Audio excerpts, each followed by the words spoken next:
Mesdames et messieurs, bonjour. Nous sommes aujourd'hui lundi 17 janvier 2020.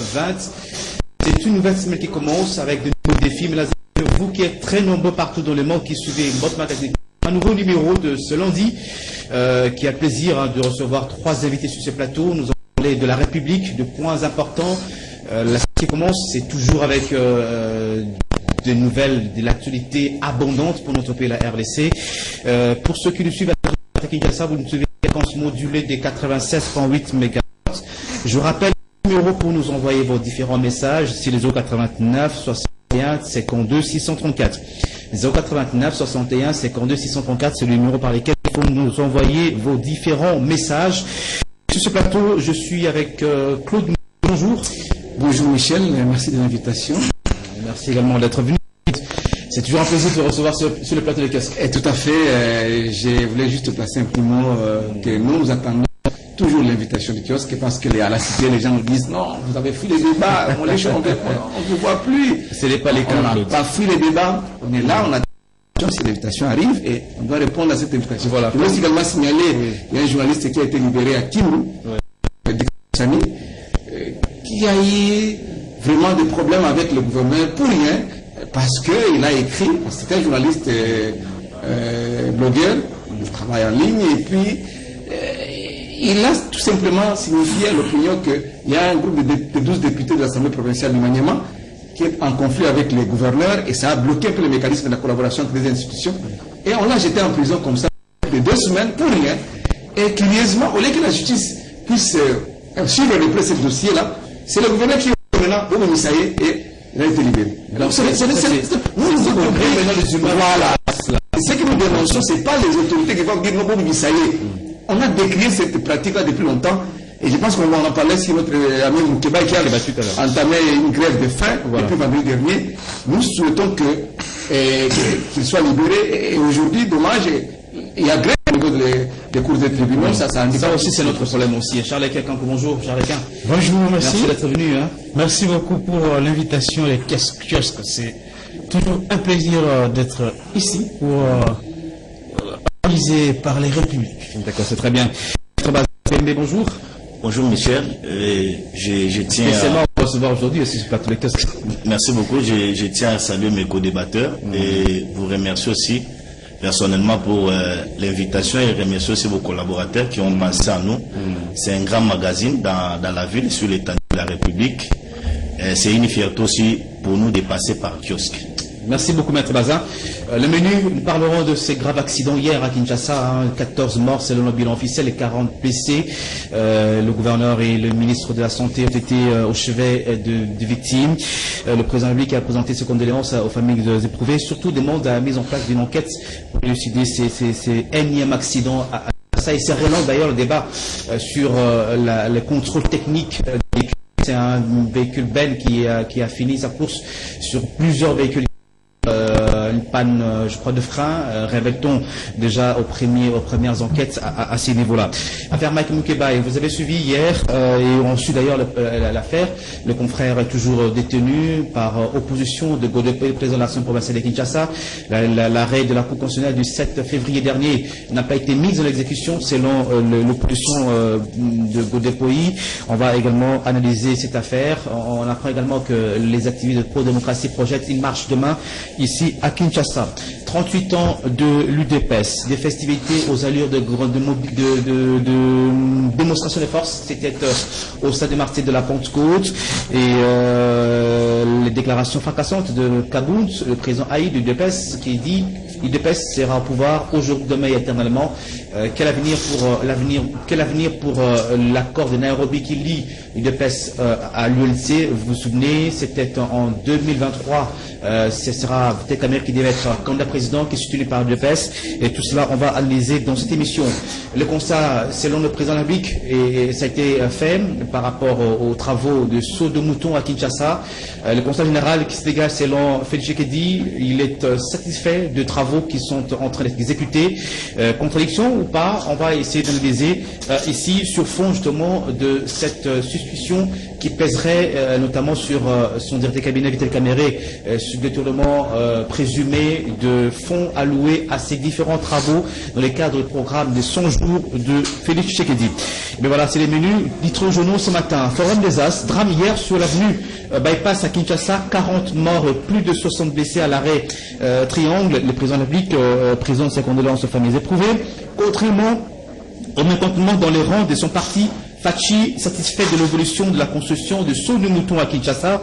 Et puis Jean-Marc Abound l'UDPS a vocation à conserver le pouvoir pour l'intérêt du peuple. Le Congo Nouveau, affaire Kalev, revient ce matin. Sylvestre Ilunga, un danger pour Fachi, s'interroge le confrère Chibala. Nous avons la liberté d'expression et d'opinion grâce au combat de l'UDPS. Et puis terminons avec le lauréat célébration du 38e anniversaire de l'UDPS au Stade des Martyrs, l'absence remarquable de la famille Tshisekedi, et puis le projet des textes fixant les attributions de ministères sur la table de Fachi. C'est justement les différents titres de journaux parus à Kinshasa ce matin. Je vais commencer par Claude Moulichou avec ces graves accidents hier encore deuil. 14 personnes congolais compatriotes ont été tuées hier par l'accident survenu sur Bypass. Mais la grande question qui c'est, le débat également qui est relancé, c'est par rapport au contrôle. Quand on voit par exemple ces bennes de l'entreprise chinoise qui finit sa course sur des paisibles citoyens, sur d'autres véhicules également de transport en commun. On parle très rapidement d'une panne de frein qui serait à l'origine de cela, mais bien que les enquêtes vont être menées comme l'a demandé le chef de l'État, mais c'est quand même très grave. Oui, c'est quand même très grave. Au dernier nouvelle, Michel, on parle de plus de 40 morts, parce qu'il y a des morts qui ont été enregistrés dans les hôpitaux après l'évacuation sur le lieu. Moi, je me dis, d'abord, il y a un problème de technicité de ces engins. Joseph Kabila Kabange a eu le plaisir de passer la commande pour acheter ces engins pour le programme de 5 chantiers. Et aujourd'hui, il y a un programme conformément au principe de continuité de l'action de l'État. Le chef de l'État actuel, Félix Antoine Tshisekedi, a lancé le programme de 100 jours pour reconstruire les routes, reconstruire les pays et les infrastructures.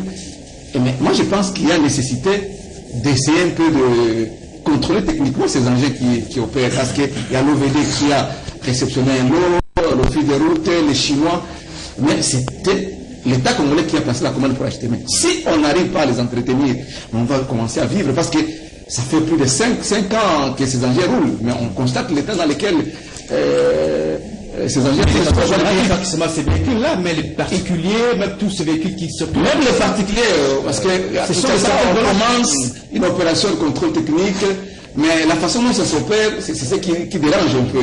Moi, je pense que on doit regarder les coûts pour contrôler les véhicules au niveau des postes de contrôle.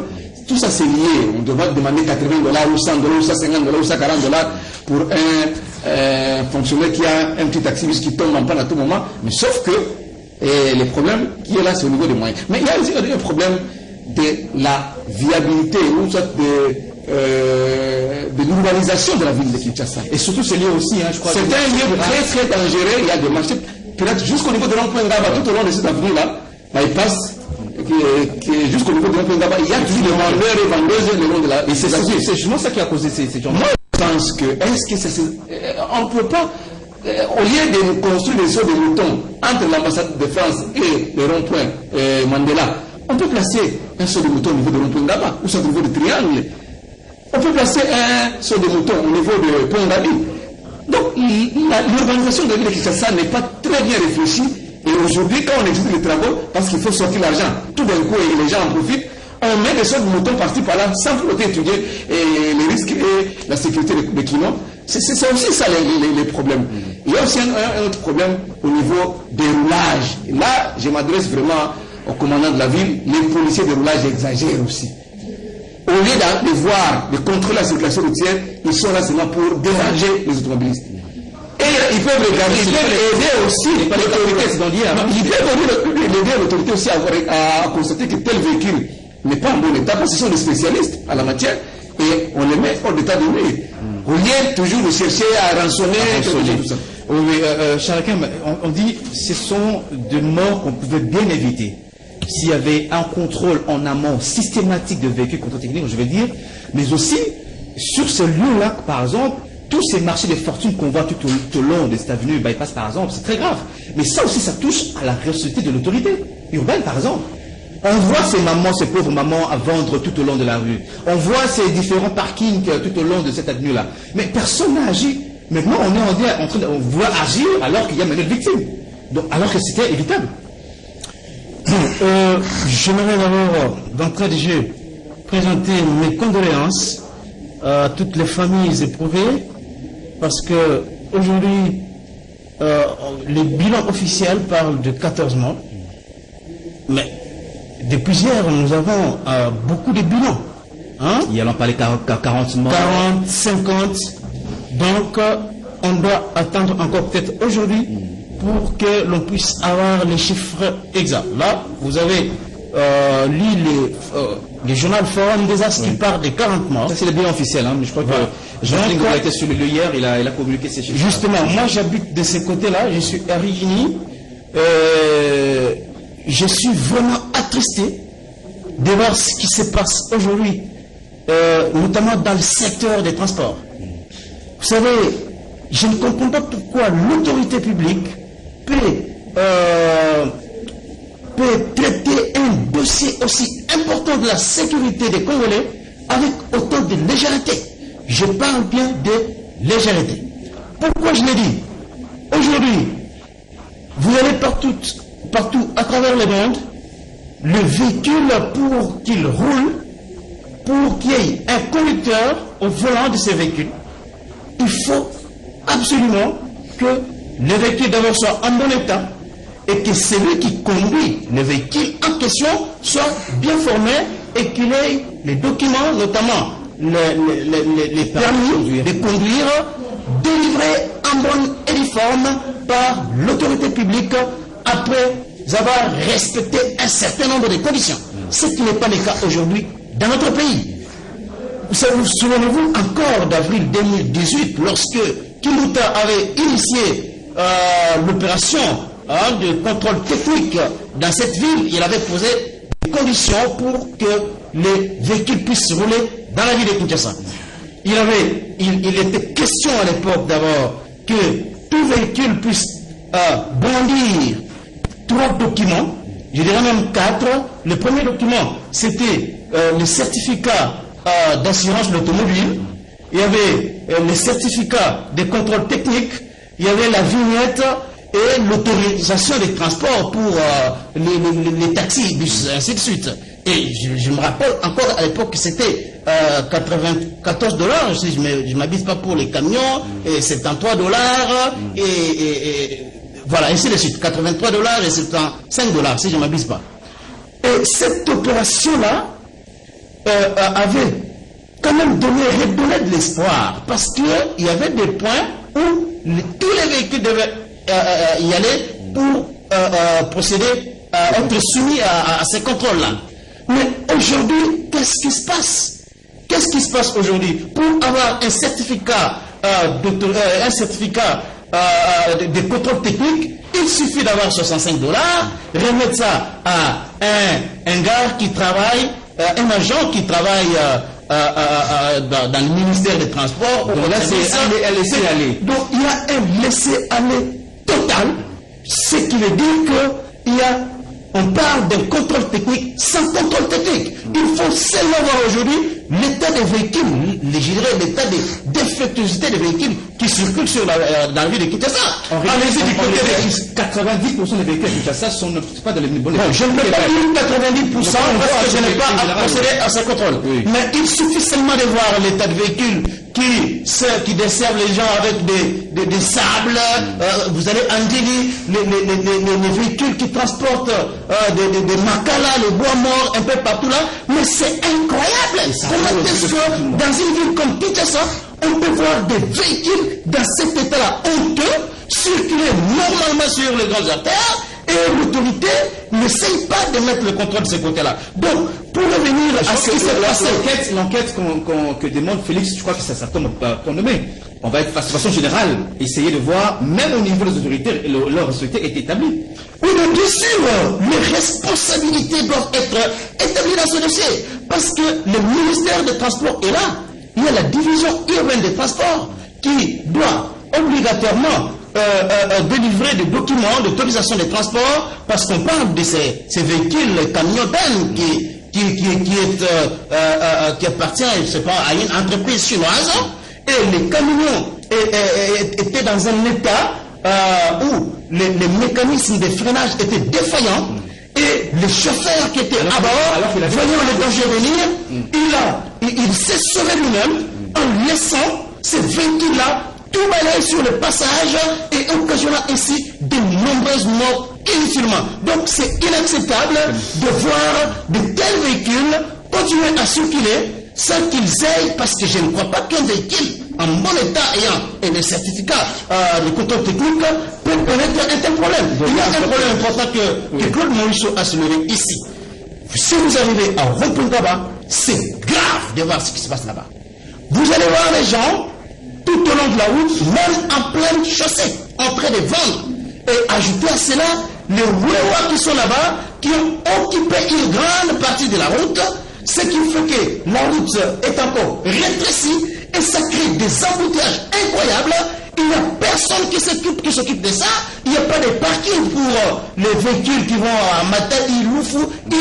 Donc c'est un désordre incroyable. Donc cela veut dire que la responsabilité, c'est un désordre entretenu même. C'est un désordre incroyable. Alors, cette mort, ces morts gratuites inutiles doivent quand même être, doivent faire l'objet de préoccupations des autorités, de sorte que des mesures idoines soient prises et que les responsabilités soient établies. Voilà, mais Maître Bazin, je crois que la question aussi, c'est que le gouvernement a dit qu'il va prendre en charge les victimes, c'est vrai, mais aussi on doit s'assurer que les familles des victimes seront indemnisées par cette entreprise. C'est important aussi l'aspect. Oui, merci beaucoup Michel pour la parole. Qui a causé l'accident. Oui, je voulais ici réitérer aussi mes condoléances vis-à-vis des familles qui ont perdu les leurs. C'était un choc. Hier, je suis à Lemba, lorsque j'ai appris de cette nouvelle, j'ai pris mon temps de se déplacer pour arriver sur les lieux, constater pour avoir certains éléments, même si nous sommes intéressés par la presse pour donner certaines informations vraies. Mais ce qui est vrai, qu'il faut aussi noter une chose, et que les responsabilités sont totalement partagées. Le gouvernement a une grande responsabilité dans cette affaire et la population aussi est là aussi sa part. Je m'explique, parce que lorsque vous descendez sur les lieux, vous constatez qu'il y a la population qui va sur les bandes, sur les routes, ils laissent les boutiques pour venir jusqu'au niveau des chaussées. Et vous leur demandez de dégager, ils vous disent c'est ici où nous vendons mieux. Là, à l'intérieur, ceux qui veulent l'acheter n'ont pas l'état d'entrer dans les boutiques. Donc la population. Mais la loi, maître. Oui, mais nous avons. C'est ça aussi la responsabilité. Tout le monde voit. La responsabilité de la population revient dans le sens que, d'abord, comme il y a eu un cas d'accident, avant que l'État vienne intervenir, c'est la population qui a empathie. C'est cette population qui a d'abord intérêt à se sécuriser elle-même, avant que la sécurité de l'État arrive. Bien sûr que non, les autorités aujourd'hui ont une part de responsabilité parce qu'ils ne parviennent pas à évacuer ces gens qui sont sur les chaussées. Il y a aussi une part de responsabilité dans le chef du ministre des Transports de la ville-province de Kinshasa. Aujourd'hui, nous déplorons des cas de mort, mais il y a aussi un cas aussi grave que nous déplorons avec cette histoire de hausse des transports dans la ville de Kinshasa. Ce sont les chauffeurs qui se réveillent un bon matin, avec son receveur, il se crée une loi, et cette loi entre en vigueur de leur chef. Et c'est fini, si vous n'avez pas 1500, vous ne pouvez pas arriver en ville. Si vous n'avez pas 1000 francs, vous ne pouvez pas quitter Rond-Point-Ngaba pour arriver faire victoire. C'est aussi un cas. Mais aujourd'hui, le cas est arrivé, il faut demander à l'État, à part le fait que l'État peut indemniser tous ces gens-là qui ont perdu les leurs, mais l'État aussi doit envisager. Vous voyez, lorsque vous prenez la route qui mène de l'arrêt, comment on appelle ça, de Mongafula, c'est un chaussée. Pourquoi pas ne pas réfléchir à mettre les dos d'âne? Si l'État mettait les dos d'âne, ils vont empêcher à nos chauffeurs de camions. Mais là, c'est sur le pont, on peut mettre deux sur le pont, ça peut aller. C'est faisable.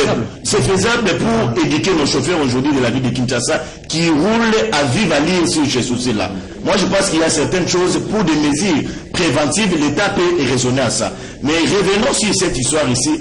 De Gentilini Ngobila qui a déploré les morts, il a dit la ville. Je l'ai vu pleurer. Oui, nous avons vu les images, c'est déplorable, il était choqué, mais il y a aussi un problème avec son bourgmestre de la commune de Lemba. Il a une part de responsabilité, il ne parvient pas à fréquenter cette route-là. Je l'ai vu faire la route avec Gentilini Ngobila, mais si vous fréquentez cette route-là, d'abord, elle est totalement délabrée. C'est une route très sale.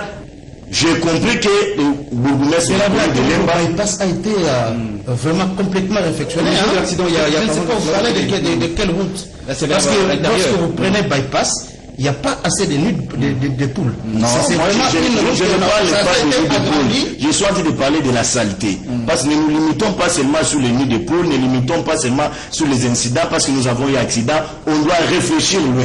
C'est la responsabilité d'abord du bourgmestre. Parce que c'est lui qui a appelé à faire rapport à toutes ces autorités que non, les chaussées est occupées. Mais s'il ne parvient pas à se faire ce travail-là, c'est à lui qu'incombe la responsabilité. Bien même mon point, c'est qu'on pleure de mort, on déplore, c'est maintenant là on dénonce, on est en train de donner les pistes de solutions, mais tout le monde va attendre, demain on va encore avoir un autre accident, c'est ça le problème. Personne ne prend le courage de prendre des mesures courageuses à ce niveau-là, c'est ça aussi le problème. C'est aussi le problème de la population, comme j'ai tenté de le dire, parce que si vous venez le long de la chaussée, vous posez la question à la population, ne vendez pas ici, ils vont vous répondre, l'État n'a eu sur place de caca. Vous c'est occasionné par l'État. C'est la grande des responsabilités. La grande des responsabilités d'abord c'est la population, mais cet État-là qui encourage aussi la population. Parce qu'il y a de certains milieux, même s'il s'agit d'utiliser la violence, il faut utiliser la violence de peur qu'il n'y ait pas de cas que nous sommes en train de déplorer aujourd'hui. Je pense que un jour où si les enquêtes terminent par la responsabilité qu'on suspende par exemple un bourgmestre ou un ministre des Transports, provincial ou national, je crois que les choses vont changer sur le terrain. Mais comme il y a l'unité, oui. Vous avez parlé ici des cas d'indemniser toutes ces victimes-là. C'est aussi des cas où on doit y veiller là-dessus. Parce que la vie humaine, elle est sacrée, consacrée par la Constitution. Donc l'État aussi doit tenir compte de tous ces gens-là qui ont perdu aujourd'hui les leurs. Parce qu'il y a même, j'ai vu les images, il y a même des bébés à l'intérieur. C'est très grave. C'est effroyable en fait les images. On va évoluer. Hein. Oui, j'aimerais placer un petit mot. Ce problème est un problème extrêmement important pour la vie des Congolais. C'est pas seulement ici à Kinshasa, même à travers la République. Donc l'État doit quand même veiller pour mettre de l'ordre. Il y a aussi le matériel volant. Oui, exactement. L'État doit veiller. Les baleinières, on s'en plaint chaque jour. C'est un problème extrêmement sérieux. Vous savez, aujourd'hui, c'est vrai qu'il faut absolument que les gens qui vendent en pleine chaussée, c'est pas seulement au niveau de Rampongaba, un peu partout, nous voyons même ici au grand marché. Donc il faut que l'État congolais puisse d'abord créer des marchés qu'il faut, des marchés, et demander maintenant à la population d'aller dans ces lieux-là. Mais cela ne peut pas donner aussi à la population le droit de venir vendre en pleine chaussée. Là, c'est inacceptable. Donc, il faut qu'il y ait de l'ordre de ce côté-là. Et un autre aspect est que la ville-province de Kinshasa a beaucoup de moyens aujourd'hui à mettre l'ordre dans ce secteur. Imaginez la seule mesure qui a été respectée sous tout le temps, je parle de l'unique mesure, parce qu'il y en avait eu beaucoup, c'est la coloration des taxis que nous voyons aujourd'hui. Les catchs, les minibus et les autres qui font des transports. Personne ne s'était opposé à cela. C'est cela a fait connaître quand même un bon exemple. Parce qu'il y avait un exactement. Oui. Ça veut dire que l'État a le moyen d'imposer à tout le monde sa volonté, sa vision des choses, et cela peut aller de l'avant. Donc c'est pas... Je crois que toute le commun, il y a des marchés, mais ce qui est vrai, c'est encourager ceux qui vendent dans la rue de la chaussée. Sur la chaussée, par exemple, ce sont des gens encouragés par l'État, et c'est ça qui est un problème. On va évoluer, comme le choc, prendre le dossier Mike Mukeba. Moi, je est toujours en prison, il est toujours en prison. La Cour constitutionnelle a rendu son arrêt, c'était le 7 février dernier. déclarant nul ni le fait la décision de la Cour de l'Assemblée provinciale et puis en tout cas réhabilitant Mike Mukebai. Mais ce qui est curieux, c'est que le président de la Cour d'appel, en tout cas, a mis son opposition par rapport à l'exécution de cette mesure. Mais la crainte, beaucoup d'inquiétude pour les gens pour dire comment on peut aujourd'hui s'opposer à une décision de la Cour constitutionnelle qui est en même temps, vous savez, qui est irrévocable. Michel, j'ai toujours dit, les gens me prennent pour un extrémiste. Je ne suis pas un extrémiste, mais nous disons toujours la vérité. Quand nous venons sur ce plateau comme kiosque, c'est pour dire la vérité. Parce que nos amis de l'UDPS nous ont toujours chanté depuis longtemps. L'UDPS est venu pour l'état des droits. L'UDPS, c'est le peuple d'abord. Alors moi, je me pose la question, c'est ça l'état des droits? C'est ça le peuple d'abord? Parce que c'est l'UDPS qui est au pouvoir aujourd'hui. Quand ils étaient à l'opposition, ils qualifiaient de tous les mots les gens qui étaient là au pouvoir. Mais aujourd'hui, c'est l'UDPS qui est au pouvoir. Mais nous voyons le contraire, ce n'est plus l'état des droits. Parce que la décision de la l'UDPS ou d'un arrêt. Non, moi je pense que c'est l'UDPS qui a le pouvoir. Non, mais quand on parle du magistrat suprême, le magistrat suprême c'est qui? Oui. C'est l'autorité suprême du pays. Justement. C'est ça. Comment peut-on vraiment s'opposer à un arrêt de la Cour constitutionnelle? Vous avez dit que c'est irrévocable. Oui. Godin Poyi, d'abord qui n'a pas respecté la procédure de lever les immunités de l'honorable Mike Mukebai, parce qu'il était question que, moi je l'ai dit ici sur le plateau de kiosque, qu'il a violé l'article 9 de la loi sur la libre administration des provinces. Godin Poyi est sur le bord de son bureau. Et le jour où Mukebai va quitter la prison de Makala, nous allons nous plaindre et déposer une plainte pour accuser Godin Poyi et le membre de son bureau. C'est ça l'état des droits. Parce que moi je me dis, Mukebai n'a jamais été entendu dans la commission des sages de l'Assemblée provinciale. Il n'a jamais été entendu par même les bureaux de l'Assemblée nationale. Et vous levez les immunités comme ça, dans une procédure cavalière, et on jette Mukebai en prison comme un malpropre. Alors que c'était un député élu. D'abord, vous avez commencé à dire que nos 12 mois, avec l'obligation des événements, est-ce que c'est ça l'état des droits que l'UDPS nous chante tous les jours? L'état des droits. Le peuple d'abord, c'est ça le peuple d'abord. Non, moi je pense que nous avons encore un long chemin à partir. Oui. Parce que aujourd'hui, nous demandons au chef de l'État, et pense qu'il est en train de nous suivre, ça ses services nous suivent, qu'il puisse s'impliquer sur ces dossiers-là. Parce que la Cour constitutionnelle s'est prononcée, il était question seulement que le juge de la Cour d'appel, parce qu'on notifie la décision de la Cour constitutionnelle à toutes les parties prenantes au procès. C'est ça la procédure. Pendant qu'on voulait le notifier, et toujours le Godin Poyi vient, il s'oppose. Il doit se voir en qualité de tiers personne au dernier rempart de l'appareil judiciaire congolais. C'est anormal. Alors moi je demande au chef de l'État, et c'est un peu de voir sur ces questions de Mike Mukebai, c'est un Congolais. Donc ça risque de plus discret sur les décisions apparemment. Il fait de l'opposition, même s'il s'opposait contre le chef de l'État, c'était d'abord un Congolais. La justice n'est pas. Parce que moi j'ai toujours dit, je n'ai pas voté Félix Tshisekedi. Le 30 décembre 2018. Je ne l'ai pas voté. J'ai voté quelqu'un d'autre. Notamment Emmanuel Ramazan Chadari, Vumbakou Sekou, attaque sans recul. Mais, depuis qu'on a proclamé Félix Antoine Tshisekedi comme chef de l'État, entraîné par la même Cour constitutionnelle, je le respecte comme mon chef de l'État. Donc, même si je n'ai pas voté pour lui, j'ai le droit, en tant que Congolais, d'être sécurisé par celui-là qui est devenu mon président de la République. Comme Mukebai aussi, il a les mêmes droits. Charles Quint, je vais rapidement lire les dispositions relatives au fonctionnement, la loi sur le fonctionnement de la Cour constitutionnelle. L'article 95 dit « Les arrêts de la Cour constitutionnelle sont notifiés, selon les cas, aux parties concernées, au président de la République, au Premier ministre, au président de l'Assemblée nationale, au président du Sénat, au gouverneur de province, ainsi qu'au président de l'Assemblée provinciale. » Donc, Godin Poyi a été notifié. Ils sont obligatoires et s'imposent au pouvoir public exécutoire, toutes les autorités administratives, juridictionnelles, civiles, militaires, ainsi qu'à tous les particuliers. Faut-il rappeler à Godin Poyi comment? Non, mais c'est bon. Il se prend pour je n'aimerais pas rébellion, comme on dit, pour Godin Poyi, contre la Cour constitutionnelle. Bon, je n'aimerais pas entrer dans le détail de ce dossier, parce que moi, ça me fait mal. Il s'agit là d'un compatriote, Mike Mukebai, un confrère, mais aujourd'hui un acteur politique qui se bat pas pour autre chose, mais pour la réalisation de notre rêve commun de voir ce pays devenir un état de droit, un état où règne la justice, où règne la liberté d'expression, d'opinion et tous les Centrafricains. Donc, aujourd'hui, voir Mike Moukebaï croupir en prison pendant autant de temps, c'est inacceptable. Parce que moi, je n'ai jamais compris pourquoi il devrait rapidement être acheminé à Makala. Mike Moukebaï était encore prisonnier innocent. Et sa fuite n'était pas à craindre.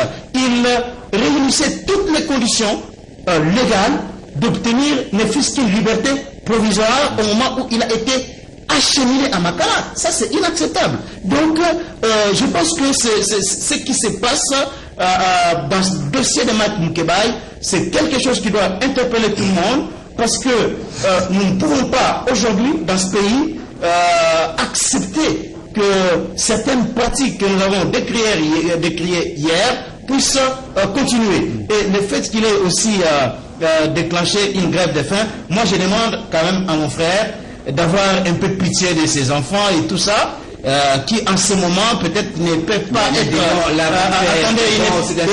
à l'idée de se dire que notre père en prison en ce moment ne mange pas. Vous voyez un peu ce que ça peut provoquer comme choc psychologique. Donc je demande un peu à l'honorable Moukebaï, je sais que c'est un homme courageux, un militant engagé dans l'exploration de l'état des droits dans ce pays, qu'il puisse quand même avoir pensé à ce qu'il a laissé en dehors de la prison. Donc voilà, je n'aimerais pas entrer dans d'autres détails sur ces dossiers, mais priver quelqu'un de son salaire pendant autant de mois, c'est illégal, c'est inacceptable.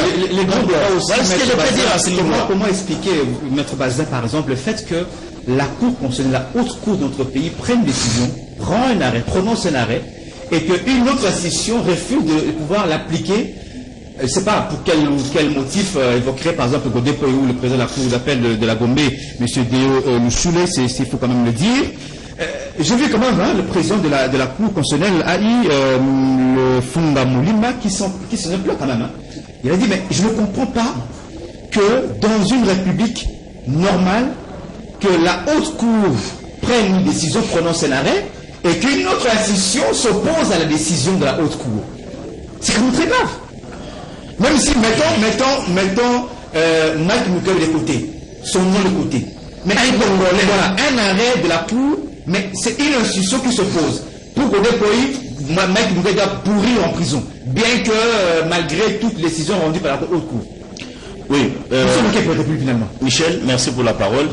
Je suis aussi des légions de Congolais qui sont d'accord pour la liberté de Mike Moukebaï, parce que je suis avocat, je fréquente la prison de Makala, je sais dans quel état les prisonniers sont là-bas, à combien plus forte raison Mike Moukebaï, qui est un acteur politique et qui est aussi un père de famille. Donc nous pouvons demander qu'aux autorités du pays de trancher, de donner raison à celui qui a raison. Mais j'aimerais ici cogiter avec mes amis sur le plan des droits. Michel, vous serez d'avis avec moi qu'il peut y avoir un petit problème de procédure. Je vais m'expliquer.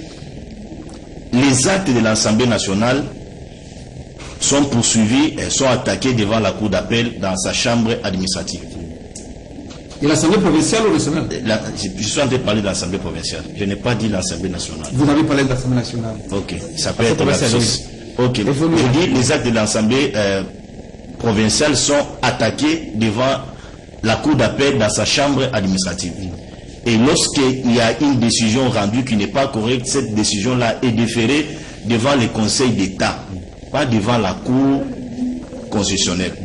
Mais je constate ici, et là j'analyse comme avocat, je constate ici qu'il peut y avoir une erreur de procédure. Pourquoi? Godé Poyou a un problème avec Mike sur les émoluments et sur ses immunités. L'affaire a été déférée devant la Cour d'appel qui a tranché. Je ne sais pas l'arrêt qui a donné raison à Godé Poyou, si je ne me trompe pas. Mais au lieu que les avocats attaquent cet arrêt devant le Conseil d'État qui a la qualité, ils sont allés devant la Cour constitutionnelle. C'est déjà là une erreur de procédure. C'est déjà là une erreur de procédure. Mais il faudra aussi comprendre que les décisions de la Cour constitutionnelle sont jusqu'à la preuve du contraire inattaquables. Ils sont exécutoires. Mais je n'ai pas compris par quel mécanisme des droits, par quel principe des droits. Je ne sais pas s'il y a une jurisprudence, il y a une doctrine, il y a certains principiels du droit qui ont permis à la Cour d'appel de Kinshasa-Gombe de prendre l'affaire de Mike Mukebayi en délibéré. Je parlais avec ses avocats, j'ai partagé avec eux, je les ai demandé sur quelle forme de droit, sur quelle procédure de droit la Cour a pris l'affaire en délibéré. Ils étaient aussi estomaqués. Même moi, là où j'étais, j'ai fouetté mes notes de droit, j'ai compris que non, c'était un problème. Mais je me suis dit, est-ce que la Cour d'appel de Kinshasa-Gombe n'a pas pris l'affaire en délibéré pour examiner les deux affaires? Parce qu'il faudrait aussi rappeler à l'opinion que Mike, il y avait un mandat d'arrêt qui mettait Mike en détention, qui venait de la Cour d'appel, du parquet général pour la Cour d'appel de Kinshasa-Gombe, qui était en prison. C'est ce mandat d'arrêt-là qui, jusqu'alors, est à la prison de Makala. Mais si la Cour constitutionnelle autorisait la libération de Mike Mukebayi, cet arrêt de la Cour, même si la Cour d'appel était notifiée, Mike n'allait pas sortir. Parce que le greffier de la prison serait buté à un problème d'exécuter ce mandat d'arrêt qui a un autre numéro RMP et un autre numéro RP. Ça, c'est un problème important sur le plan du droit. Donc, moi, je serais d'avis que le juge, s'ils sont dans la logique d'examiner les dossiers de la Cour constitutionnelle avec les dossiers qu'il y a au devant de la Cour d'appel pour qu'ils se prononcent une fois pour toutes. Parce qu'il faudra aussi rappeler à l'opinion que avant que la Cour constitutionnelle se prononce, les avocats de Mike ont comparé à la prison de Makala. Moi aussi j'avais une audience. Ils ont renvoyé une affaire pour irrégularité de procédure. Mike s'était estimé que la notification qui les saisissait était irrégulière, qu'on devait reprendre Michel. Moi je ne sais pas si la Cour d'appel a pris l'affaire pour examiner et donner une liberté provisoire à Mike Mukebayi. Là je serais d'avis. Mais si la Cour veut innover, je ne sais pas quelle jurisprudence ils vont nous donner. Mais c'est ça le scandale maintenant. Je ne sais pas quelle jurisprudence ils vont nous donner. Mon chose, c'est très important, mon analyse l'a subi. N'intervenons pas sur le plan de maintenant, je reviens sur le plan de droit. Sur quelle base la Cour d'appel de la Gombe, notamment le président Déo Louchou, refuse de pouvoir exécuter un arrêt de la haute cour, par exemple la Cour constitutionnelle? C'est ça la question. Michel, je reviens sur le plan du droit avec le cas de Goudin Poy. Parce que j'ai suivi, soi-disant, son porte-parole qui est votre collègue. Oui. Il revient sur l'article 162. Il n'est pas un collègue. Il faut me dire, il n'est pas un collègue. Lungila n'est pas votre collègue. À ce niveau-là, je vous concède. Je vous concède. Oui. Lorsqu'il intervient sur les antennes du Top Congo, il dit c'est conformément à l'article 162. Mais l'article 162 parle de l'inconstitutionnalité. Dans les cas sous examen, Lungila, ceux qui l'ont administré cette matière-là, il n'allait pas parler de l'inconstitutionnalité. Parce qu'il n'y a pas d'inconstitutionnalité là-dedans. Maintenant, revenons sur le plan professionnel. Moi, je suis avocat. Je ne peux pas accepter que mon confrère, même si j'estimerais qu'il est dans une erreur, que je ne puisse pas m'hasarder, passer sur les ordres pour faire des déclarations graves comme il a fait là. C'était grave. Au contraire, vous, sur le plan corporel, sur le plan professionnel, il faudra envisager des sanctions contre lui, de même qu'il a la liberté de mettre ses avis là-dessus. Donc, nous pouvons demander à Godin Poye, il doit comprendre qu'il est en train de diriger une grande institution. Lorsque le monsieur parle, il parle au nom de Godin Poye, il n'engage pas l'Assemblée provinciale. Donc, Godin Poye ne peut pas bloquer la décision de la Cour d'appel. La Cour d'appel, c'est une rébellion contre la Cour. Monsieur Lamé, oui, c'est une décision qui ne peut pas se passer sur la loi. L'affaire qu'il a mis en prison, c'est l'affaire Monanteba, c'est ça. Oui, rien à voir avec ce qu'on est en train de dire maintenant. Oui. Et maintenant, on dit que c'est un acharnement de M. Godin Poye, un acharnement. Et c'est que M. Bazin, avocat, vient de dire ici, moi je ne pense pas qu'il a raison. Bien sûr, la procédure judiciaire doit être respectée. Et il accuse les avocats de ne pas saisir la Cour constitutionnelle dans les cas d'espèce. Non, le Conseil d'État Non, ils sont pas allés au Conseil d'État. Oui. Au Conseil d'État, c'est pour l'interprétation des textes, pour les décisions prises par les Moulicho. Écoutez, je suis pas juriste, mais faut vous pas avez l'émotion des droits. Non, c'est ça le rôle. J'ai la parole. Oui. Le Conseil d'État a pour rôle d'interpréter les décisions prises par les autorités. Non. Pour la conformité à la loi et à la Constitution de la République. Là, c'est la Cour constitutionnelle. Moi, c'est pas la Là, c'est la Cour constitutionnelle. Non, je te laisse pas faire la La Constitution. Cour constitutionnelle. Non, j'ai parlé des conseils. Laissez-moi parler. Laissez-moi parler. Michel, vous avez terminé. Si on s'écoutait, Non, c'est mieux. Non, les gens qui sont en train de te suivre. Allez-y dans les mensonges. Les gens qui sont en train de te suivre là, ils te disent que non, peut-être tu vas faire des études de droit ou dans quelle université. Ou c'est vraiment. On va te retirer ce diplôme de droit. Non. C'est pas ce débat, oui. Il y a un principe de double degré de juridiction. Et aujourd'hui, le dossier était au niveau de la Cour d'appel de Kinshasa, il l'a dit. Mais pourquoi on est allé au niveau des... Parce que quand on saisit une décision supérieure par rapport à une décision de justice, là-dedans, on suit. Et la procédure, et le jugement qui a été prononcé par la juridiction inférieure. C'est ce qu'il doit comprendre. Toi, lui, en tant que juriste, moi, je ne suis pas juriste. Mais il est en train de divaguer ici. Pourquoi? Moi, je pense que les avocats de Mike Moukébaï avaient leur droit de saisir la Cour constitutionnelle. Parce que la Cour, c'est elle qui doit interpréter. Même les lois de la République, c'est la Cour qui doit essayer un peu de donner, de se prononcer en dernière position sur une procédure judiciaire qui était même au niveau de la Cour d'appel. Alors, comment c'est bon Baudin peut-il venir se greffer dans une procédure alors que Valentin va se rendre plaignant et il est venu charger de Bakimutaba. On ne refuse pas. Peut-être quand quelqu'un est devant les cours de tribunaux, il y a des témoins qui peuvent venir charger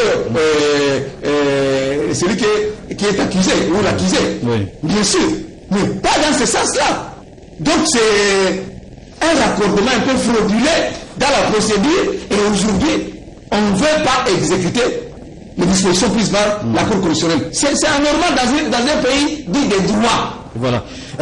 Un mot aussi, ça c'est le député Claudel Loubaya qui le dit, hein, le maintien de Mike Moukéba en détention, malgré l'arrêt irrévocable de la haute cour, heurte le bon sens les plus élémentaires. Il jette les discrédits sur les institutions de la République et en affaiblit l'autorité. De même qu'il voit les principes, qui violent plutôt les principes constitutionnels républicains d'impartialité et d'exemplarité de l'État. Donc aujourd'hui, Bodefoy et Déo Choulet sont comme des, comme on dit, non, les enfants. Ça c'est la rébellion. Donc pour eux, la haute cour là, pour eux c'est rien. Donc ils peuvent prendre des décisions comme ils veulent. Charles Lequin. Bon, moi je parle ici de Mike Moukéba comme un patriote, un vaillant compatriote, un militant, défenseur des droits fondamentaux des Congolais. Donc sa présence, il n'a pas sa place en prison justement. Donc aujourd'hui, s'opposer à un arrêt de la Cour constitutionnelle, c'est quand même inacceptable parce que sous d'autres cieux, les arrêts de la Cour constitutionnelle, la Constitution les dit, vous avez dit la disposition des sont exécuteurs et s'imposent que ces arrêts soient faux, bons ou tout ce que vous voulez. Ils s'imposent à tout le monde. Voilà, il s'impose à tout le monde. S'il faut revoir ça, à ce moment-là, il faut initier des réformes au niveau du Parlement, mais à ce stade ici, on ne peut pas accepter ça. C'est juste qu'on va évoluer. Aujourd'hui, c'est Moukéba qui subit justement. Vous, journalistes, quelle est votre contribution? Vous ne pouvez pas marcher pour sa libération. On va entrevoir, je crois que le vieux Steph Kitout nous a conseillé que nous devons, les journalistes doivent s'impliquer. Parce que là, déjà, avec cet arbitraire de Godé pour aider le chou. On a vu ici, quand il y a Charlie Hebdo en France, l'UNPC, avec toujours les mêmes présidents de l'UNPC, ils ont marché ici, pendant que quand les Congolais sont en souffrance, les journalistes congolais sont en prison, certes, mais c'est notre confrère. On va le faire parce que l'arbitraire que Godé affiche à travers l'UNI là, et d'autres comme Louchoulé Déo, qui est le président de la Cour d'appel de la Gombe, on va en tout cas mobiliser pour que nous puissions avoir une marche de protestation à ce niveau-là. Bonjour Mituka Soki Mindele Basalili Sima et Awayango Eza n'a été à bienté. Il faut biso africain to banda Kosala Pemituka. Oui, bon, c'est une bonne idée, on va voir. Oui, dossier, voilà. Bonjour, aujourd'hui, les permis de conduire ne sont plus octroyés par les ministères de transport, mais ils sont délivrés parallèlement sans aucun test. sans aucun test, et pour le contrôle technique, les documents sont achetés. C'est tout le problème. On dit ça, c'est apparemment on a l'impression que l'État a failli. Et ça, c'est pas bon. On doit quand même essayer de construire cet État, de reconstruire cet État pour que nous puissions avoir des valeurs et surtout éviter des morts inutiles qu'on a toujours eu à travers. On parle de l'UDPS, on va évoluer, on va sur la fin. On parle de 38 ans de lutte pour un parti politique. Ces grands partis politiques, on a vu quand même, c'était au Stade des Martyrs de la Pentecôte, une grande mobilisation aux allures de démonstration des forces finalement. Mais au-delà de cette mobilisation, au-delà de ce qu'on a vu comme mobilisation, certes, mais les gros messages pour l'UDPS, c'était lesquels? Quel est l'enjeu de cette festivité, par exemple, les 38 ans de l'UDPS? D'abord, il faut noter que l'UDPS, dans ces pays, quelqu'un a dit que c'était un patrimoine national. Un patrimoine national parce que la plupart des politiciens que nous avons aujourd'hui, que ce soit au FCC, je dirais même surtout au FCC, sont venus de l'UDPS. Et l'UDPS a finalement été incarné, finalement, je dis bien, par Étienne Tshisekedi, mais c'est pas Tshisekedi, le seul fondateur de l'UDPS. Donc, voilà. L'UDPS, c'est un parti politique qui était la fille et l'opposition, aujourd'hui au pouvoir, fêtait 38 ans. Il fallait absolument le faire. Il fallait absolument le faire parce que voir l'UDPS au Stade des Martyrs,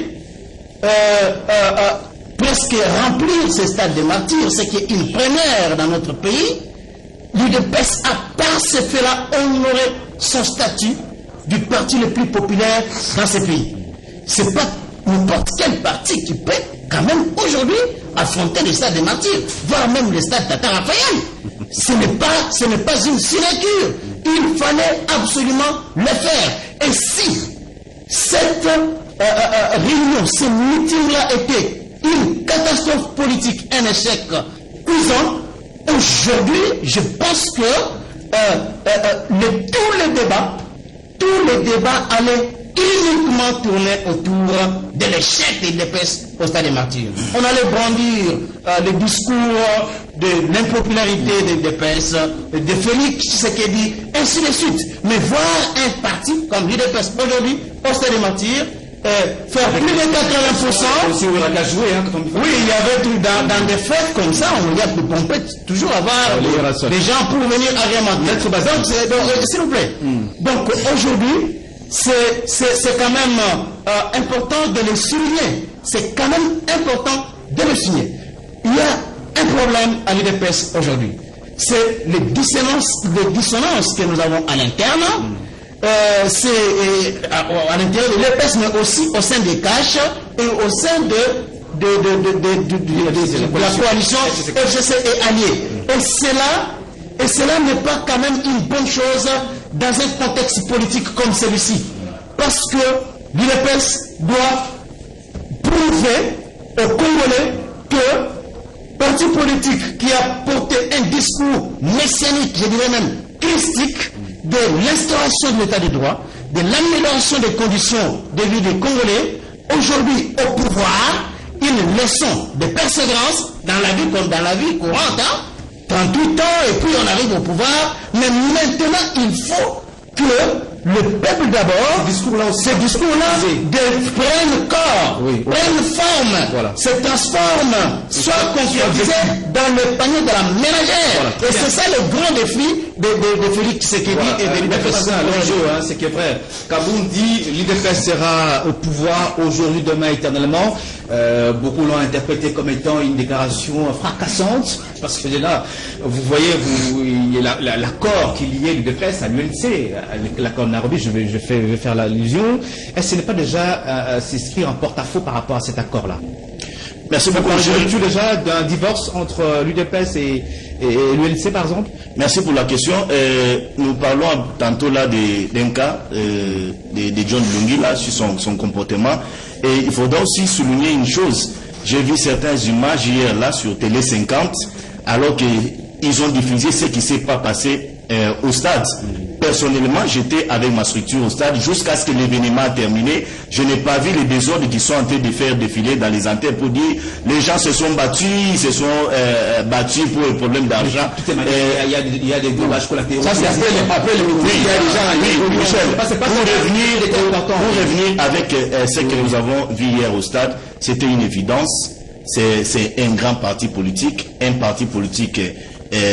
mieux implanté en République démocratique du Congo, et aujourd'hui nous avons un chef de l'État à la tête du pays qui est sorti des entrailles de l'IDPS. C'était tout à fait normal, c'était une évidence pour qu'il y ait ces pleins au stade. Voilà. Nous pouvons remercier ceux qui ont. Mais en ce qui concerne la déclaration de Jean-Marc Kabound, moi je pense que ça valait la peine. Pourquoi? Parce qu'aujourd'hui nous constatons qu'avec cette histoire de saute mouton, vu l'État, on ne doit pas en parler. Il y a des contradictions énormes entre les directeurs des cabinets du chef de l'État, Jean Baudouin Mario qui est le ministre des budgets, entre Sélé et Yalagouli. Il faille important aussi que Jean-Marc Kabound revienne là-dessus, parce que les Congolais aujourd'hui sont stressés. Ce sont nos moyens. Ça ne fait pas mal, ça n'empoisonne pas les relations entre l'UDPS et l'UNC. Et vous savez que c'est les cash, par exemple. Il y a un problème. Si la justice aujourd'hui établissait des responsabilités, c'est à tous ces individus-là de démissionner de soi. C'est à tous ces individus-là de démissionner. Oui, il faut laisser l'apanage à la justice au lieu que la justice populaire s'en prenne sur ces gens-là. En même temps, apparemment, Félix contredit son parti. Parce qu'il dit, le seul mouton, après avoir inspecté les travaux sur terrain, écoutez, le constat général, c'est la satisfaction. Nous étions sur terrain, moi, ma structure, mon secrétaire est sur terrain, nous avons constaté que c'était un rapport grave. Il n'y avait pas l'avancée des travaux, mais je ne sais pas sur base de quoi, c'est un état de droit, je ne sais pas sur base de quoi, les conseils des ministres, avec les chefs de l'État, ils ont conclu par satisfaction. Moi, je ne sais pas sur base de quoi. Oui, voilà. L'UDPS. Mon cher ami, l'UDPS aujourd'hui est en perte de vitesse. Parce qu'on a jamais...